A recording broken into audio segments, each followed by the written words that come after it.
বিসমিল্লাহির রহমানির রহিম। পরম করুণাময় ও অসীম দয়ালু আল্লাহর নামে শুরু।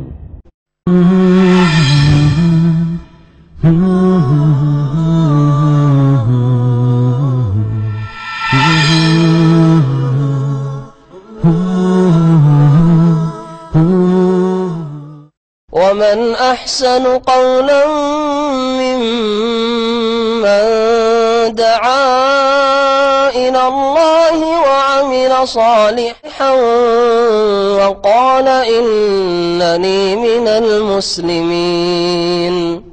السلام عليكم ورحمة الله وبركاته. إن الحمد لله نحمده ونستعينه ونستغفره ونعوذ بالله من شرور أنفسنا ومن سيئات أعمالنا من يهده الله فلا مضل له ومن يضلل فلا هادي له وأشهد أن لا إله إلا الله وحده لا شريك له وأشهد أن محمدا عبده ورسوله صلى الله تعالى عليه وعلى آله وصحبه وسلم تسليما كثيرا. أما بعد فقد قال المؤلف رحمه الله تعالى باب ما جاء في كثرة الحلف وقول الله تعالى واحفظوا أيمانكم. عن أبي هريرة رضي الله عنه قال سمعت رسول الله صلى الله عليه وسلم يقول الحلف منفقة للسلعة ممحقة للكسب أخرجاه. وعن سلمان رضي الله عنه أن رسول الله صلى الله عليه وسلم قال ثلاثة لا يكلمهم الله ولا يزكيهم ولهم عذاب أليم وشيمة زان وعايل مستكبر ورجل جعل الله بضاعته لا يشتري إلا بيمينه ولا يبيع إلا بيمينه رواه الطبراني بسند صحيح. মহান আল্লাহ সমস্ত প্রশংসা যে আল্লাহ রাব্বুল আলামিন একক, যার কোনো শরীক নেই, যার নাম এবং গুণাবলী আসমা এবং সিফাত সবগুলি সুন্দর এবং তার জাত যেমন সবচেয়ে সুন্দর তেমনি তার নাম গুণাবলীও আসমায়ে হোসনা। আল্লাহ রাব্বুল আলামিন বলেছেন সুন্দর সুন্দর নাম গুণ সেগুলিও সুন্দর। আল্লাহ রাব্বুল আলামিনের তাওহীদ প্রতিষ্ঠার উদ্দেশ্যে মহান আল্লাহ সৃষ্টি করেছেন মানুষ এবং জিনকে। তাওহীদ প্রতিষ্ঠার একটি দিক হচ্ছে আল্লাহ রাব্বুল আলামিনের নাম গুণাবলীর তাজিম বজায় রাখা, বহাল রাখা, শ্রদ্ধা সম্মান করা। সালাত এবং সালাম নাযিল হোক নবী মুহাম্মদ রাসূলুল্লাহ সাল্লাল্লাহু আলাইহি ওয়াসাল্লামের উপর, যিনি সবচাইতে বেশি আল্লাহ রাব্বুল আলামিনের যথাযথ মর্যাদা দান করেছেন, সবচাইতে ভালো করে মহান আল্লাহর হক আদায় করেছেন। আল্লাহ রাব্বুল আলামিন যেন আমাদেরকে রাসূলুল্লাহ সাল্লাল্লাহু আলাইহি ওয়াসাল্লামের জীবনের প্রতিটি ক্ষেত্রে অনুসারী হওয়ার তৌফিক দান করেন। আমাদের আজকে মঙ্গলবারে ইসলামী সেন্টার দাম্মামে দর্শের বিষয়বস্তু হচ্ছে কিতাবুত তাওহীদ থেকে ধারাবাহিক আলোচনা। আমরা ৬২ নম্বর অধ্যায়ে পৌঁছেছি, যার বিষয়বস্তু হচ্ছে বেশি বেশি শপথ করার শরীয়তে বিধান কি। খুব বেশি বেশি কসম করা, তার মানে কসম করা জায়েজ, কিন্তু বেশি বেশি যদি করা হয় তার পরিমাণ খুব বেশি হয়ে যায়, প্রয়োজন নেই তারপরেও যেখানে সেখানে যখন তখন কসম করা হয়, তাহলে এখানে হচ্ছে জিজ্ঞাসা যে এটা কি ঠিক না ভুল, অনুমতি রয়েছে না নিষিদ্ধ। এই জন্য লেখক রহমতুল্লাহ আলাইহি একথা বলেননি যে কসম করার হুকুম, বলেছেন যে ফি কাসরাতিল হালিফ, বেশি বেশি শপথ করার হুকুম। এই অধ্যায় হচ্ছে এই বিষয় সম্পর্কে যে যা বর্ণিত হয়েছে কোরআন এবং হাদিসে ফি কাসরাতিল হালিফ, বেশি বেশি শপথ করা সম্পর্কে অনুমতি আছে কি নেই। হালিফ শব্দটি পড়বেন, হিলফুন একই রকম লিখতে, কিন্তু হরকতের পার্থক্যে হিলফুন মানে হচ্ছে বন্ধুত্ব। কোনো ব্যক্তি বা গোষ্ঠীর সাথে কোনো চুক্তি হয় মিত্রতার, ওকে হিলফ বলা হয়। হালিফ গোত্র মানে মিত্র গোত্র। যখন গোত্রীয় রাজত্ব ছিল নবী করিম সাল্লাল্লাহু আলাইহি ওয়াসাল্লামের যুগে, তার আগে তখন এইভাবে আরবদের গোত্রীয় শাসন ছিল। যে গোত্রের কাবিলার সর্দার নেতা সে হচ্ছে তাদের অধিপতি মালিক। আর এক গোত্রের সাথে দুনিয়ার ক্ষেত্রে চলাফেরার জন্য সাহায্য সহযোগিতার প্রয়োজন রয়েছে, যার ফলে এক গোত্র আর এক গোত্রের সাথে বসবাস করতে গিয়ে চুক্তি করে নিত যে আমরা তোমাদের সাহায্য করব আর তোমরা আমাদের সাহায্য করবে, আর আমরা তোমাদের সাথ দেব দুঃখে সুখে আর তোমরা সাথ দেবে। একে হেল্প বলা হইতো, আর ওই গোত্রকে হালিফ গোত্র বলা হইত। নবী করিম সাল্লাল্লাহু আলাইহি ওয়াসাল্লাম করেছেন এটা। কোথাও বসবাস করতে গিয়ে নতুন জায়গায় এরকমের প্রয়োজন হলে করা যেতে পারে, ওটাকে বলা হয় হিলফ। কিন্তু হালিফ, হালিফ মানে হচ্ছে কসম করা, লামে কাসরা দিয়ে। আমরা বাংলা ভাষা বলি হলফ, ওটাকে বলি কি বলি, হলফ করা বলি, ওটাকে বিকৃত করে। কোরআনে কারীমের সূরা মায়েদার আয়াত নম্বর 89 মহান আল্লাহ ইরশাদ করেছেন, লেখক বলছেন ওয়াকাউলিল্লাহি তাআলা, মহান আল্লাহর বাণী কসম সম্পর্কে, শপথ সম্পর্কে, ওয়াহফাজু আইমানাকুম, তোমরা তোমাদের কসমগুলির হেফাজত করো, তোমাদের শপথ সমূহের সুরক্ষা করো। আইমান ইয়ামিনের বহুবচন, ইয়ামিন মানে হচ্ছে কসম করা। ইয়ামিনের একাধিক অর্থ রয়েছে। ইয়ামিন মানে হচ্ছে ডান হাত, হ্যাঁ ডান হাতকে ইয়ামিন বলা হয়, ইয়ামিন শিমাল। ফালিয়াকুল বিয়ামিনিহি ইযা আকালা আহাদুকুম, তোমাদের কেউ যখন খাবে তখন যেন ডান হাতে খায়, হ্যাঁ। ওয়ালিয়াশরাব বিয়ামিনি, ডান হাতে যেন পান করে। ওয়ালা ইয়াশরাব বিশিমালিহি ওয়ালা ইয়াকুল বিশিমালিহি, বাম হাতে পানাহার না করে।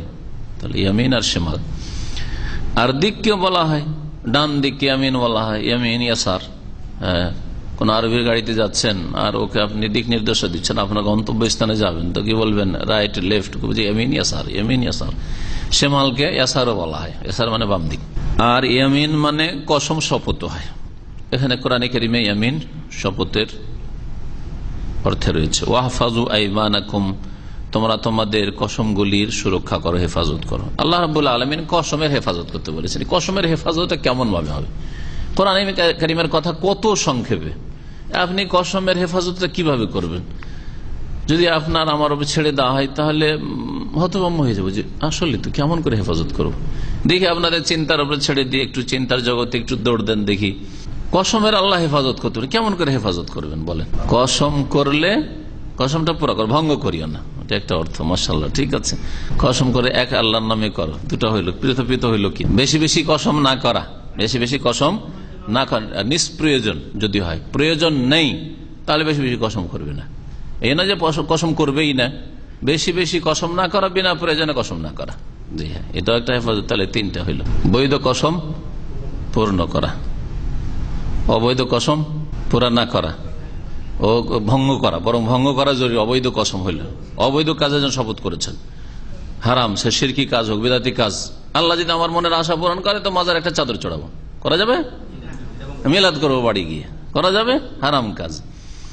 অথবা আল্লাহ যদি আমাকে খুব আমার সাথে খারাপ ব্যবহার করেছে, এই গ্রামের প্রতিবেশী বা লোক বা আমার আত্মীয়, যদি আল্লাহ করে যদি আমাকে বিদেশে পৌঁছে দেয়, আল্লাহ যদি আমার চাকরিটা লাগিয়ে দেয়, ওর সাথে কথাই বলবো না, পুরা করা যাবে না? করা যাবে না। এগুলো হচ্ছে নিষিদ্ধ।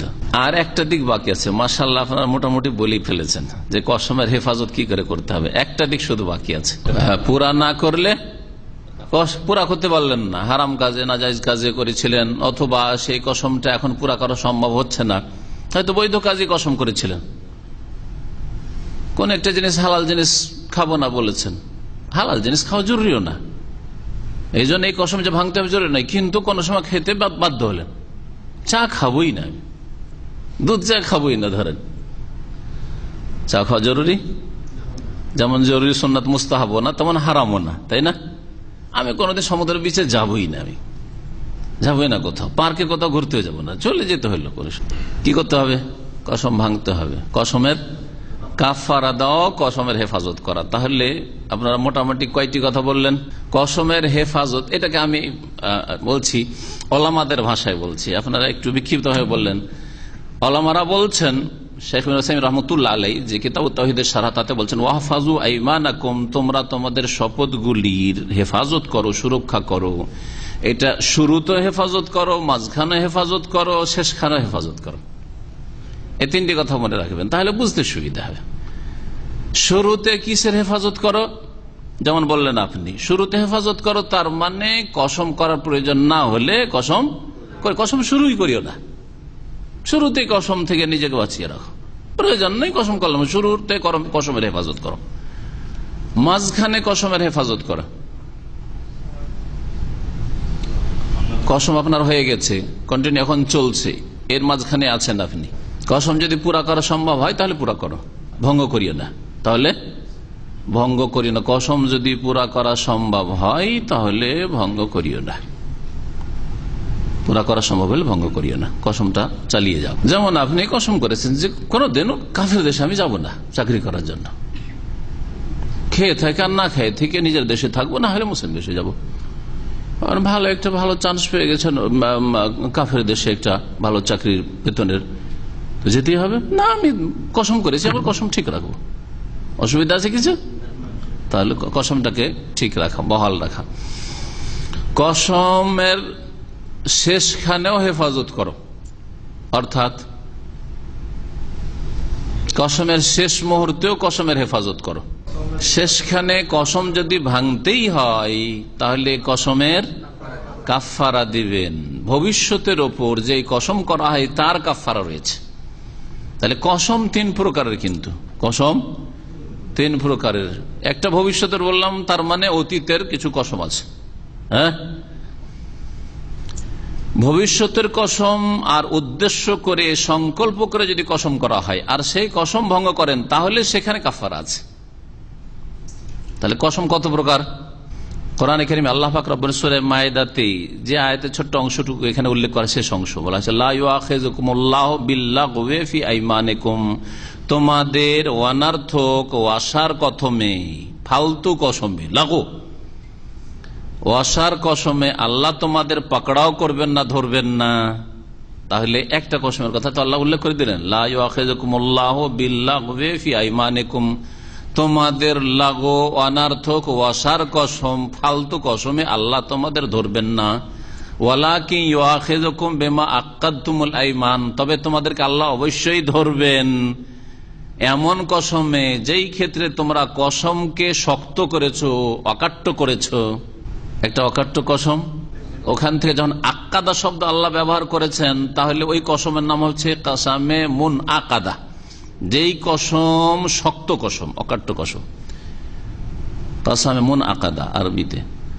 আর লাগো আল্লাহ বলেছেন ওয়াসার কসমকে, উদ্দেশ্যবিহীন কসমকে, সেটা হচ্ছে কাসামে লাগো, ফালতু কসম, অনিচ্ছাকৃত কসম, মুখ দিয়ে অনিচ্ছাকৃত কথা প্রসঙ্গে বেরিয়ে যায়।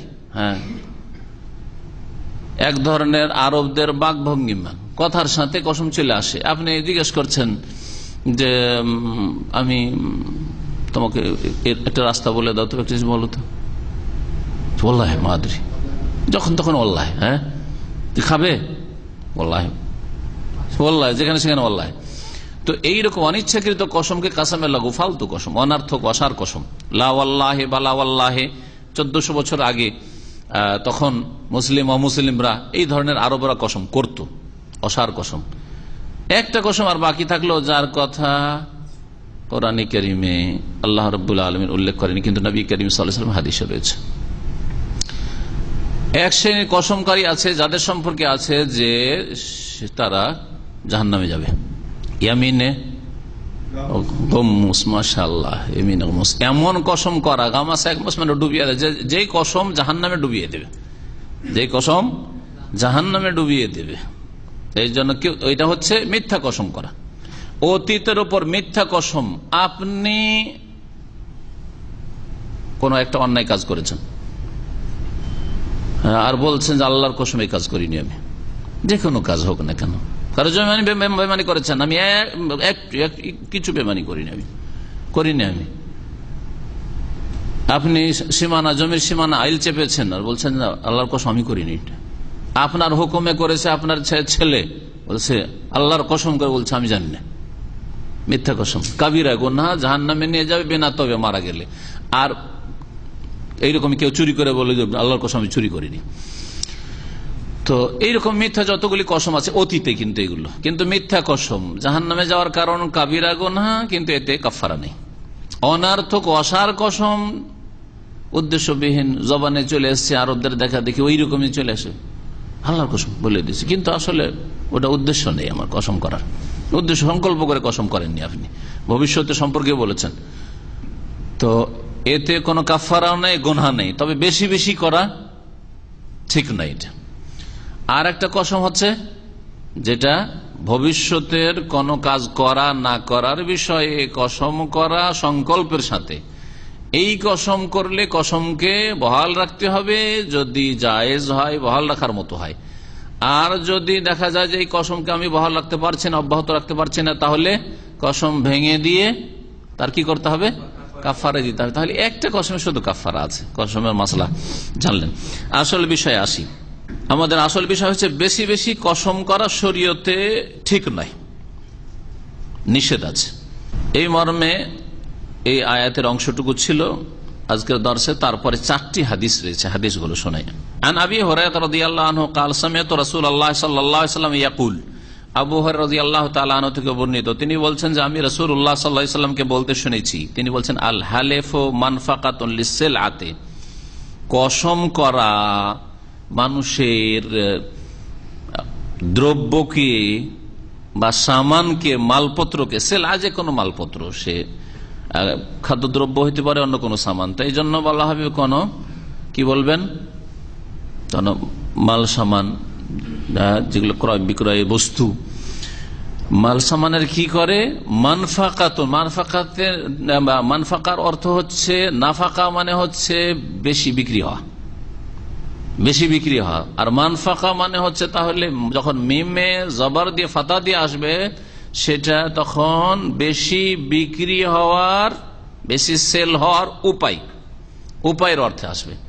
যেমন ওই মিমটাতে কাসরা দিলে যন্ত্র বা অস্ত্রের অর্থে আসবে।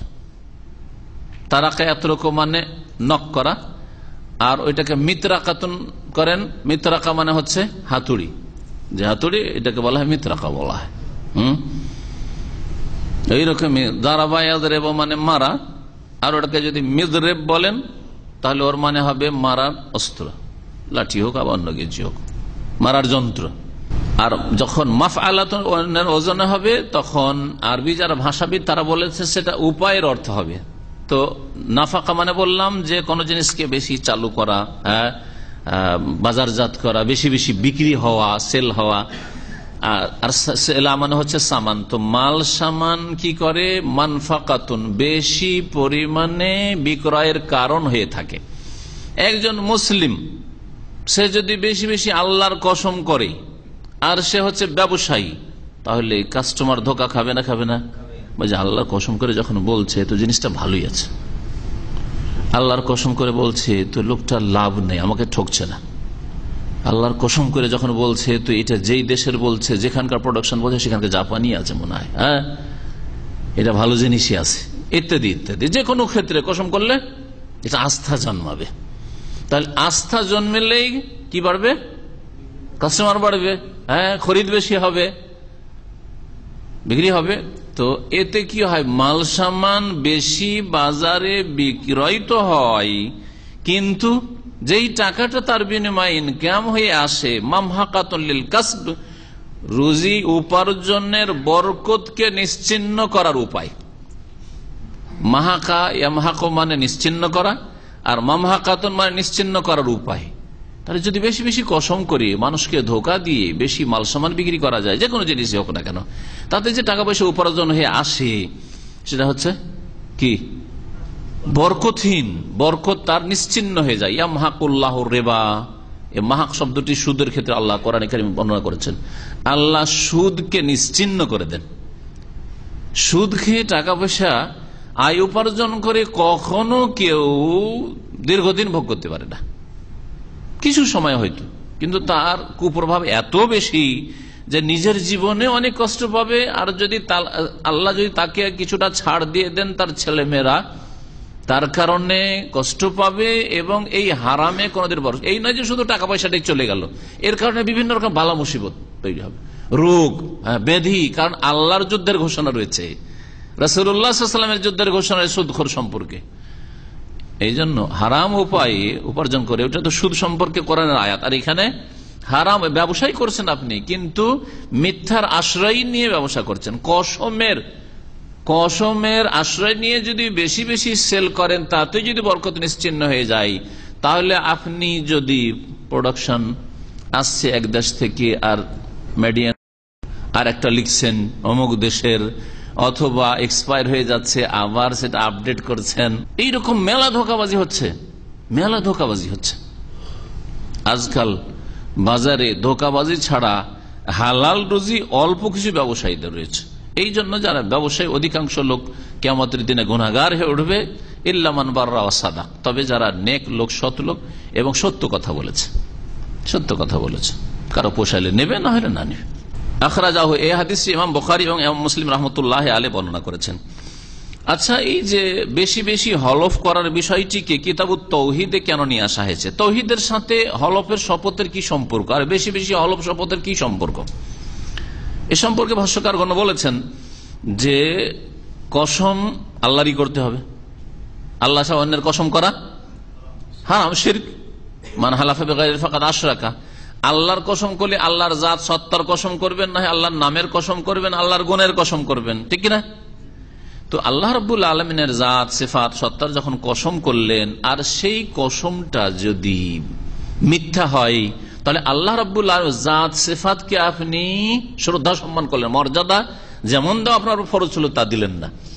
সত্যই কসম করলেন, কিন্তু খুব বেশি বেশি বিনা প্রয়োজনে কসম, যার জন্য আপনি কসম করছেন যে ওর বিশ্বাস জন্মাবো, সে আপনাকে বলেনি যে কসম করেন, সে আপনার চাই না কসম, এমনি বললেই বিশ্বাস করবে, তারপরও কসম করছেন আপনি। তার আল্লাহর নামটি আপনার কাছে খুব হালকা হয়ে গেছে, আল্লাহ রাব্বুল আলামিনের সত্তা জাতে পাক আপনার কাছে খুব হালকা হয়ে গেছে, যেন সেই তাজিম আপনার অন্তরে নেই। আর আল্লাহর তাজিমের পূর্ণতা, আল্লাহর আজমত, শ্রদ্ধা, সম্মান, মর্যাদা পূর্ণ মাত্রায় যদি অন্তরে থাকে, এটা হচ্ছে তাওহীদের পূর্ণতা, কামালুত তাওহীদ। আর আল্লাহ রাব্বুল আলামিনের যদি তাজিম পুরোপুরি আপনার অন্তরে না থাকে, যত কমবে তত বেশি আপনার তাওহীদে গোলযোগ দেখা যাবে, তাওহীদে ত্রুটি দেখা যাবে। আর তাওহীদ যত কমে আসবে তত আপনি তাওহীদের ক্ষেত্রে আপনি দুর্বল মুসলিম হবেন, এক পর্যায়ে হয়তো ঈমান হারিয়ে ফেলবেন বা শিরকে লিপ্ত হবেন। এই জন্য কিতাবুত তাওহীদে এই বিষয়টি উল্লেখ করা হয়েছে। এই হাদিস থেকে যা জানলাম তা হচ্ছে বেশি বেশি শপথ করা সম্পর্কে রাসূলুল্লাহ সতর্ক করেছেন, বেশি বেশি শপথ করিও না, বিশেষ করে নিজের দুনিয়ার স্বার্থের জন্য। ব্যবসায়ী সম্পর্কে বলা হয়েছে দুনিয়ার স্বার্থ, আপনার বেশি একটু সেল হবে, সেই জন্য কাস্টমারের জন্য ফিরে না চলে যায়। হ্যাঁ, ওমরা অফিসে নিয়ে বসে আছেন, উদাহরণস্বরূপ আজকাল এখানে যেমন করেছে, ওমরা অফিসে একটা কাস্টমার গেল যে মক্কা যাওয়ার টিকিট কত ভাই, বলছে 100 টাকা, উদাহরণস্বরূপ বলছে 100 হোক আর 110, 100 টাকা। তখন কাস্টমার চলে যাচ্ছে, বলছে আপনি বিশ্বাস করছেন না, আল্লাহর কসম করে বলছি, আপনি গোটা মার্কেট ঘুরে দেখেন কত পাবেন। যদি এরকম বলে দেয় তো ওই কাস্টমারটা যাবে, আর বেকার ঘুরে লাভটা কি? আর তারপরে যদি আবার মার্কা মারা মুসলিম, দাড়িওয়ালা মুসলিম হয়, তারও বিপদ। দাড়িওয়ালা মুসলিম যদি আবার মিথ্যা কসম করে, হ্যাঁ, এইরকম স্বর্ণকারের ব্যবসার কথা বলি, স্বর্ণ কিনতে যাচ্ছেন, ভাই স্বর্ণ কেমন স্বর্ণ? বলছে খুব ভালো, খাদমাত তো নেই? বলছে না না কিছু নেই। তো তারপরে ওটা কি বলে, ক্যারেট বলে, তাই না? কত ক্যারেট ভাই? 19 ক্যারেট বা 20-21 ক্যারেট। বলছে 22 ক্যারেট। হ্যাঁ, সিঙ্গাপুর না কোথায় ভাই? তৈরি এক জায়গায়, বললো আর এক জায়গায়। ও যেটা চাইছে সেটা, ও বুঝতে পারছে যে কাস্টমার কোন দেশেরটা চায়, কোন দেশের ওপর চাহিদা আছে, হ্যাঁ, ইত্যাদি। এইভাবে যদি করে তো ব্যবসা তো বাড়লো, ইনকাম বাড়লো, কিন্তু মামহাকাতুন লিল কাসবে, এই হাদিসে রয়েছে, আর একটি রয়াতে রয়েছে মামহাকাতুন লিল বারাকা, বরকতকে নিশ্চিন্ন করার উপায়, কারণ। আর কাস মানে উপার্জন, যে উপার্জন করে টাকা উপার্জিত হয়ে টাকাটা আসলো সেটা থাকে না, সেটা নিশ্চিন্ন হয়ে যায়। তো বেশি বেশি শপথ করা, বিশেষ করে দুনিয়ার গরজে। আর আপনার কাছে কেউ কসম চাইনি, ও কাস্টমার এসে বলেন যে আল্লাহর কসম করে বলেন তো, আজ এর কমে পাওয়া যাবে না, বলেও নি, কেন কসম করবেন তাহলে আপনি?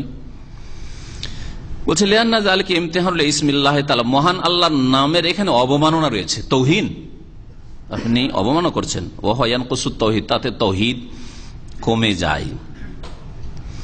যদি কেউ মিথ্যা কসম করে বিশেষভাবে তাতে ক্ষতি রয়েছে।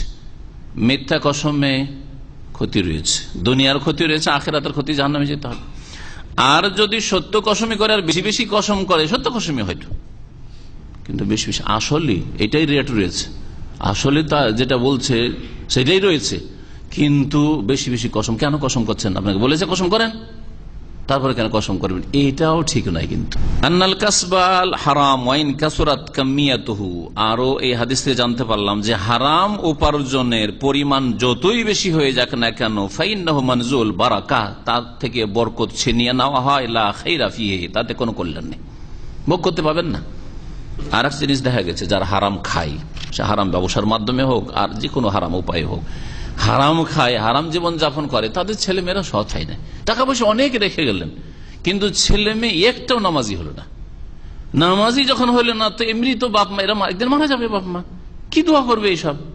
আর দোয়া করলে এসবের চামারের দোয়াই হবেইটাবে কি? আমি কোনো খারাপ ভাষা বলছি না, চামারের দোয়ার উদাহরণ এই জন্য দিলাম যে আমাদের দেশে একটা প্রবাদ আছে যে চামার, আমাদের দেশের মুসলিমরা তো আবার ওই গরু মরে গেলে, ছাগল মরে গেলে চামড়া নেবে না, ফেলে দিবে, এমনি ফেলে দিবে। তো চামার যদি একটা প্রবাদ, চামার দোয়া করতে থাকে যে গরুগুলি সবারই যদি মরে যেত, বকরি ছাগল মরে যেত, তো ফিরি ফিরি চামড়াটা কিনতেও হতো না, ফিরি ফিরি পেয়ে যেতাম। তো চামারের দোয়া থেকে গরু মারা যায়, চামারের দোয়া মহিষ মরবে না, ছাগল মরবে কারো, আল্লাহ যখন ইচ্ছা করে তখনই হবে। তো এইরকমই বেনামাজি বেদিন যারা, এরা যদি বাপ মার জন্য দোয়াও করে, তো দোয়া কবুল হবে? কখনো দোয়া কবুল হবে না, এতে কোনো সন্দেহ নেই। তাহলে আপনি হারাম পয়সা রেখে গেলেন, সুদ ঘুষের পয়সা, আর এই হারাম ব্যবসা বাণিজ্য করে, মানুষকে ধোকা দিয়ে, মিথ্যা কসম করে, আর তাতে আপনি একটা ভালো দোয়াও পেলেন না ছেলে মেয়েদের কাছ থেকে। অসৎ হইল, মেয়ে বাড়ি থেকে বেরিয়ে চলে গেল, হ্যাঁ, নিজেই বিয়ে করলো, বড় আশা করে বসে ছেলে যে মেয়েটাকে ভালো একটা ঘরে পরিবারে বিয়ে দেবো, ভালো একটা ছেলে খুঁজে বিয়ে দেবো, কিছুই হইল না শেষকাল। সুবহানাল্লাহ, এসব কুপ্রভাব রয়েছে পাপের আর হারাম খাওয়ানো, বিশেষ করে বলছিলাম। দ্বিতীয় হাদিস, ওয়ান সালমান রাদিয়াল্লাহু আনহু আন্না রাসূলুল্লাহ সাল্লাল্লাহু আলাইহি ওয়াসাল্লাম ক্বাল সালাসাতুন লা ইউকাল্লিমুহুমুল্লাহ। সালমান রাদিয়াল্লাহু তাআলা, সালমান ফারসি, তিনি বলছেন যে রাসূলুল্লাহ সাল্লাল্লাহু আলাইহি ওয়াসাল্লাম বলেছেন, সালাসাতুন, তিন শ্রেণীর মানুষ রয়েছে। সালাসাতুন মানে সালাসাতু আশখাসিন, তিন শ্রেণীর মানুষ রয়েছে। লা ইউকাল্লিমুহুমুল্লাহ, যাদের সাথে আল্লাহ কিয়ামতের দিনে কথা বলবেন না। ওয়ালা ইউযাক্কিহিম, আর তাদেরকে আল্লাহ পাক পবিত্র করবেন না পাপ থেকে। কেন? পাক পবিত্র যদি আল্লাহ করে দেন পাপ থেকে, গুনাহ থেকে, তাহলে আল্লাহ জান্নাত দেবেন। নাপাক হয়ে থেকে যাবে, তো নাপাক শুধু পেশাব পায়খানাতে হয় না, নাপাক কিসে হয়? গুনাহতে নাপাক হয়। এরা গুনাহতে নাপাক হয়েছে, দুনিয়ায় পাপ করেছে, কিয়ামতের দিনে বিচার দিবসে পাপের বোঝা নিয়ে নাপাক হয়ে নোংরা হয়ে উঠেছে। ওয়ালাহুম আযাবুন আলীম, এবং তাদের জন্য বেদনাদায়ক শাস্তি রয়েছে। এই তিন শ্রেণীর মানুষ কারা? এক শ্রেণী হচ্ছে আহাদুহুম, এখানে উজ্জ্ব রয়েছে, ওসাইমেতুন জানিন। ওসাইমেত আসমাতের তাসগীর, যেমন ওমারের তাসগীর হচ্ছে ওমাইর। ওমর, কেউ নাম রাখে ছেলেদের ওমর, কেউ রাখে ওমাইর, রাখে না? রাখে না?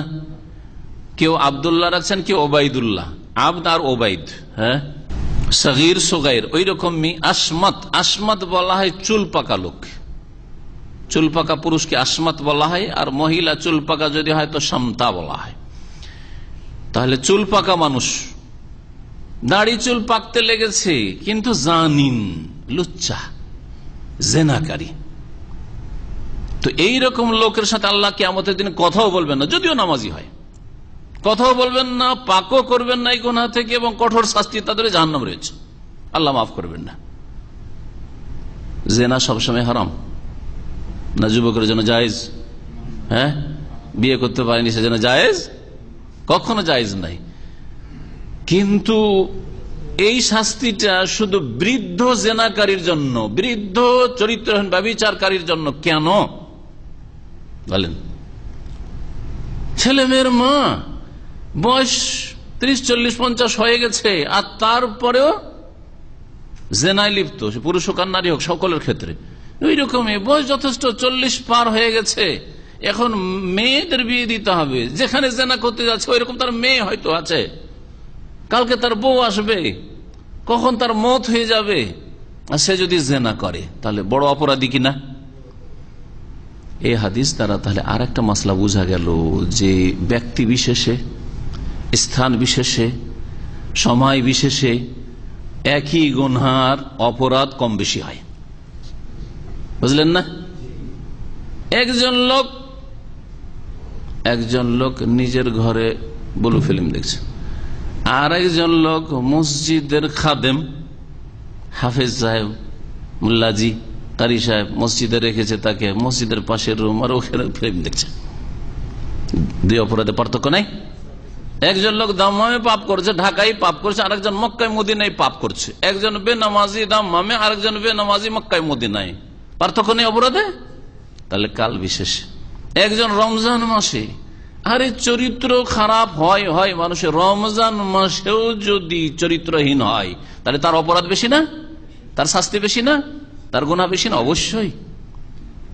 ব্যক্তি বিশেষও একজন যুবক জেনায় লিপ্ত হয়েছে, হয়তো বিয়ে হয়নি, অথবা বিয়ে হইলেও এখনো যুবক, হ্যাঁ, আর একটা লোকের 40-50 বয়স হয়ে গেছে, এখন আর তার দুনিয়ার আর কি স্বাদ আছে? তো এইরকম লোক, আর তাও যদি আবার দাড়ি চুল সাদা হয়ে গিয়ে থাকে, চুল পাকতে শুরু হয়েছে, তার তো মরণের চিঠি চলে এসছে, তার অনেক জুনিয়র গুলি মারা গেছে। এইরকম লোক দ্বারা যদি জেনা ব্যভিচার হয় বা যে কোনো এইরকমের অপরাধ হয়, একটা লোক 40-50 হয়ে গেছে, নামাজ পড়ে না, আর একটা লোক 15 বছর 16 বছর একটা ছেলে নামাজ পড়েন না, এর উপরে নামাজ ফরজ হয়ে গেছে, 15 বছর নামাজ ফরজ হয়ে গেছে, কিন্তু দুই অপরাধে পার্থক্য আছে প্রত্যেক গুনার ক্ষেত্রে। আল্লাহ এইরকম জেনাকারী, যে ওসাইমের যার চুল দাড়ি পেকে গেছে, তার সাথে কথা বলবেন না, তাকে পাকও করবেন না, আর তার জন্য কঠোর শাস্তি রয়েছে। দ্বিতীয় অপরাধী যার সাথে আল্লাহ কথা বলবেন না, পাকও করবেন না, আর কঠোর শাস্তি রয়েছে কিয়ামতের দিনে, ওয়া আয়েলুন মুস্তাকবির, এমন দরিদ্র ফকির যে সে অহংকারী ফকির, পকেটে নাই পয়সা, ঘরে নাই খেতে, না জমি জায়গা, না চাকরি, কিছু নেই, হ্যাঁ, আর অহংকারী কম না, অহংকারী, গরিব অহংকারী। আয়েলুন মানে ফকিরুন, ওয়াজাদাকা আয়েলান ফাগনা। আল্লাহ বলছে, হে নবী, তোমাকে আল্লাহ দরিদ্র পেয়েছিলেন, অভাবী পেয়েছিলেন, ইয়েতিম ছিলেন। তো ইয়েতিম মানে কি? বাপ নাই, মানে অভাবী না, দাদা দেখাশোনা করছে, দাদাও তো নাবালক অবস্থা যখন, তখনই দাদা চলে গেল, চাচার ঘরে মানুষ। আয়েলান ফাগনা, আল্লাহ তোমাকে অভাব মুক্ত করে দিলেন। এবং আল্লাহ রাব্বুল আলামিন ধন দৌলত দিয়ে, নবী সাল্লাল্লাহু আলাইহি ওয়াসাল্লামের অভাব ছিল না? হ্যাঁ, নবী সাল্লাল্লাহু আলাইহি ওয়াসাল্লামের হয়তো এটাতে বোঝানো হয়েছে যে অন্যদিকে যতক্ষণ পর্যন্ত ওহী আসে নবী করিম সাল্লাল্লাহু আলাইহি ওয়াসাল্লামের কাছে, ততক্ষণ পর্যন্ত মানুষের মনের একটা অভাব থাকে, কিন্তু ওহী আসার পরে, রিসালাত আসার পরে এই মনের অভাবটাও ছিল না। আমার কাছে পয়সা নেই হয়তো, কিন্তু আমার মনটা মাশাআল্লাহ অভাব মুক্ত, কারো দ্বারস্থ নাই, কারো ধারধারি নেই যে পয়সা কারো যে ধার করবো, আর এই করবো সেই করবো, যা আছে তাতেই চলবো আমি, তা আমি সুখী। এইরকম যে কোনো মানুষ যদি হইতে পারে, অল্প পয়সায় সুখী, কিন্তু অনেক পয়সাতে সুখী না, বড় বড় স্বপ্ন দেখে বসে সুখী হইতে পারছে না। আর এটাও হইতে পারে যে নবী করিম সাল্লাল্লাহু আলাইহি সাল্লামের অভাব, গনিমতের ধন সম্পদ যখন আসা শুরু হলো জিহাদ ফি সাবিলিল্লাহর মাধ্যমে, তখন আল্লাহ রাব্বুল আলামিন অভাবমুক্ত করে দিয়েছিলেন মদিনায় আসার পরে, কিন্তু তিনি সেগুলি রাখতেন না, সন্ধ্যা হতে দিতেন না, দান খেরাত করে, ডানে বামে খরচ করেন। নবী সাল্লাল্লাহু নিজেই বলছেন যে আমি চাই না যে আমার কাছে কোনো কিছু থেকে যাক, স্বর্ণ থেকে যাক, চাঁদিতে দিরহাম দিনার থেকে যাক, আর রাত হয়ে যাক, সন্ধ্যা হয়ে যাক, এখানে ওইখানে ডানে বামে সামনে পিছনে খরচ করে আমি শেষ করে দিতে চাই। তো এই ছিল রাসূলুল্লাহ সাল্লাল্লাহু আলাইহি ওয়াসাল্লামের জীবন।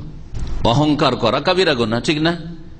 আর কোন অহংকারীকে আল্লাহ ভালোবাসেন না, আর অহংকারী জাহান্নামে যাবে, কিন্তু সেখানেও শাস্তিতে কম বেশি হবে। ঘরে নাই খেতে, তারপরে যদি অহংকার করে, কিসের জন্য অহংকার করছেন? পয়সাও তো নেই, জমি জায়গার তাও তো নেই, শহরে বাড়ি তাও তো নেই, কিসের অহংকার করছেন তাহলে? জি হ্যাঁ, এই জন্য ওর জন্য কঠোর শাস্তি। ওরা চলুন তৃতীয় শ্রেণীর মানুষ, জাল আল্লাহ বেদাআতাহু, আল্লাহকে সে তার মূল পুঁজি বানিয়েছে। বেদা মানে হচ্ছে পুঁজি, যেটা হচ্ছে আসল পুঁজি। আল্লাহ তার আসল পুঁজি, মানে আল্লাহর নাম ভেঙে খাওয়া। তাহলে এতে ধর্ম ব্যবসা চলে আসবে, যতগুলি কবর মাজারের ব্যবসা, তাবিজ তোমারের ব্যবসা, আর এই মিলাদের ব্যবসা, কোরআন খানির ব্যবসা, আর যতগুলি ধর্মীয় ব্যবসা আছে সবগুলি কিন্তু চলে আসবে। আর এর মধ্যে একটা হচ্ছে যে আল্লাহর নাম ভেঙে খাওয়া মানে আল্লাহর নামের কসম করে করে ইনকাম করা, দুনিয়ার গরজ পুরা করা। একটা লোকের কাছে ধার চাইতে যাচ্ছেন, আর যদি আল্লাহর কসম ভাই রে খুব অভাবে আছি, খুব পেরেশানিতে, আমি একেবারে নিরুপায় হয়ে গেছি, যেই ব্যক্তি আমার কাছে টাকা পাবে ঋণ খরচ করে এসছি, যদি না দাও তুমি তাহলে আমাকে অপমান হইতে হবে, আমার বাপ মাকে পর্যন্ত অপমান করে দেবে, আমার স্ত্রীকে অপমান হইতে পারে সে। এইরকম কথা যদি আল্লাহর কসম করে কেউ বলে, আল্লাহর নাম ভেঙে খাই, তাহলে তো মায়া হবে, ওই লোকটির মায়া না হলে ওর স্ত্রীর মায়া হবে, ওর বাচ্চাদের মায়া হবে, হ্যাঁ, বেজ্জত হবে, তার পরিবার অপমানিত হবে, ধার দিয়ে দেবে, ঠিক কিনা? ওরা চলুন এক শ্রেণীর মানুষ যার আল্লাহ বেদাত, আল্লাহকে তারা মূল পুঁজি বানিয়েছে। এ মাজার ব্যবসা, আল্লাহকে ধর্মকে পুঁজি বানানো, লাইসেন্স লাগে না, কিছুই লাগে না, তার আসল কোন পুঁজিও ইনভেস্ট করতে হয় না, কিছু লাগে না, শুধু বিনা পুঁজির ব্যবসা, ধর্মের ব্যবসাগুলো। লা ইয়াশতারি ইল্লা বিয়ামিনিহি, যদি ক্রয় করে তাও কসম দিয়ে ক্রয় করে। কোনো কিছু কিনতে গিয়ে কমাবার চেষ্টা করছে, ও দেবে না কমে, ওই রেটে দেয় না সাধারণত বিক্রেতা, কিন্তু বলছে আল্লাহর কসম ভাইরে পকেটে পয়সা নেই, বাসে চেপেছে, ট্রেনে চেপেছে, আর যে টিকিট চেক করতে আসো মুসলিম, যদি আল্লাহর কসম স্যার যদি আপনি আমাকে না ছাড়েন একটা পয়সা পকেটে নেই, যদি করে তো মায়া হবে। তো এইরকম লা ইয়াশতারি ইল্লা বিয়ামিনিহি, কোনো কিছু খরিদ করলো কসম দিয়ে খরিদ করে, আল্লাহর কসম দিয়ে, আল্লাহর নাম ব্যবহার করে। ওয়ালা ইয়াবিউ ইল্লা বিয়ামিনিহি, আর আল্লাহর কসম দিয়েই কোনো কিছু বিক্রি করে, মাল সামান বিক্রি করার ক্ষেত্রে, বেশি কাস্টমার বাড়ুক ওই ক্ষেত্রে আল্লাহর নাম ব্যবহার করে, এর জন্য কঠোর শাস্তি রয়েছে। আল্লাহ কথা বলবেন না, পাক করবেন না। রাওয়াহু তাবরানী, হাদিস ইমাম তাবরানী রাহমাতুল্লাহ আলাইহি বর্ণনা করেছেন বেসানাদিন সাহিহিন, সহিহ সনদে এই কথাটি বললেন শেখুল ইসলাম মুহাম্মদ আব্দুল্লাহ রাহমাতুল্লাহ আলাইহি। এই হাদিস সহিহুল জামেতে আল্লামা নাসিরুদ্দিন আলবানী রাহমাতুল্লাহ আলাইহি সহিহ বলেছেন, হাদিস নম্বর 3072। এই হাদিস থেকে যে বিষয়গুলি জানতে পারলাম তা হচ্ছে, বেশি বেশি কসম করা থেকে সতর্ক করেছেন রাসূলুল্লাহ সাল্লাল্লাহু আলাইহি ওয়াসাল্লাম। কেনা বেচার ক্ষেত্রে যেমন ব্যবসার ক্ষেত্রে বিক্রেতা বেশি বেশি কসম করবে না, তেমনি ক্রেতা যে খরিদ্দার সেও বেশি বেশি কসম করবে না। এবং কসমের ক্ষেত্রে সতর্কতা অবলম্বন করা, বিনা প্রয়োজনে কসম না করা, আল্লাহর নামে শ্রদ্ধা সম্মান এহতেরাম করা। এই হাদিস থেকে একটি আকীদার বিষয় জানা গেল, সেটা হচ্ছে আল্লাহ রাব্বুল আলামিন কথা বলেন আর বলবেন, ঠিক কিনা? কোরআন কালামুল্লাহ, আল্লাহর কালাম, আল্লাহ রাব্বুল আলামিন কথা বলেন। হ্যাঁ, প্রত্যেক রাতের শেষ তৃতীয় অংশে মাইয়াদুনি, কে আমাকে ডাকবে তার ডাকে সাড়া দেব, আস্তাজিব লাহু, কথা বলেন না, বলেন না? মাইয়াসালুনি, কে আমার কাছে চাইবে, ফাউতিয়াহু, তাকে দেব।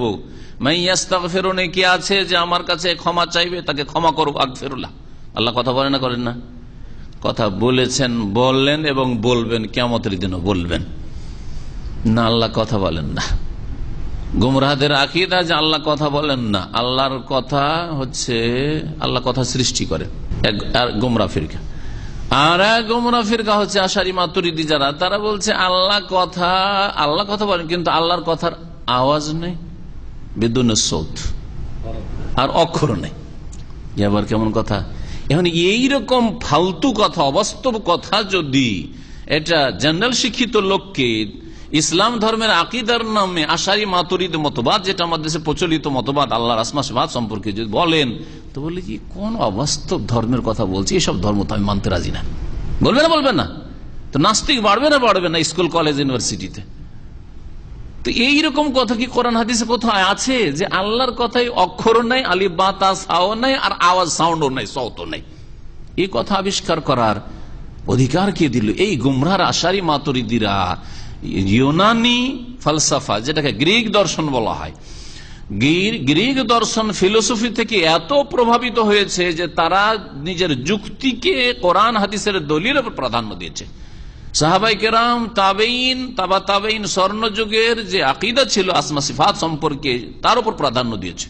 যদি বলি আল্লাহর কথার অক্ষর আছে, আল্লাহর কথার আওয়াজ আছে, তাহলে সেগুলি হাদিস হয়ে যায়। মানে আগে ছিল না, যখন কথা বললেন তখন আওয়াজগুলি হইলো, তখন অক্ষরগুলি হইলো, জড়িত হইলো, একটা অক্ষর আরেকটা অক্ষরের সাথে, তারপরে কথা হইলো। তাহলে আল্লাহ রাব্বুল আলামিন কি থাকলেন না? আল্লাহ রাব্বুল আলামিনের কদিম থাকলেন না তাদের ভাষায়। হাদিস হয়ে গেলেন, মখলুকের মতো হয়ে গেলেন, আমার মতো আপনার মতো হয়ে গেলেন, আমার কথা সাউন্ড বের হচ্ছে, হাওয়াতে ভেসে চলে যাচ্ছে, ওই রকম হয়ে গেল তাহলে আল্লাহর কথা। আউযুবিল্লাহ, এইসব যুক্তি দর্শন পেশ করে এই আশারি মাতুরিদিরা গুমরাহ হয়েছে। হাদিস দ্বারা বুঝে ইসবাতুল কালাম লিল্লাহ, আল্লাহর কথা রয়েছে, কিয়ামতের দিনে আল্লাহ কথা বলবেন না, এই তিন রকম লোক, তাহলে বাকি অন্যদের সাথে আল্লাহ রাব্বুল আলামিন কথা বলবেন।